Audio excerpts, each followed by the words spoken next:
दोस्तों आप लोग देख रहे हैं प्रो वाइन्स 1 मिलियन। तो फिर से एक बार स्वागत है प्रो वाइन्स 1 मिलियन में। तो फाइनली आप लोगों के बीच खेसारी लाल यादव ने एक नए गाना ऑडियो सॉन्ग लेके आ रहे हैं, जो कि आप लोग पहले से भी सुन चुके हैं।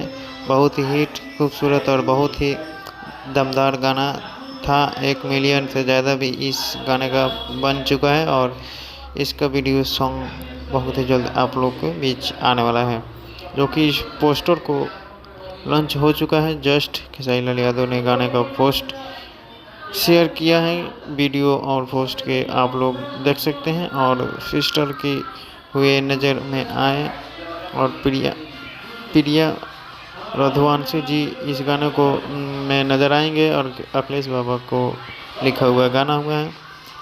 अखिलेश कश्यप जी ने नहीं लिखे, नहीं बाबा को राजा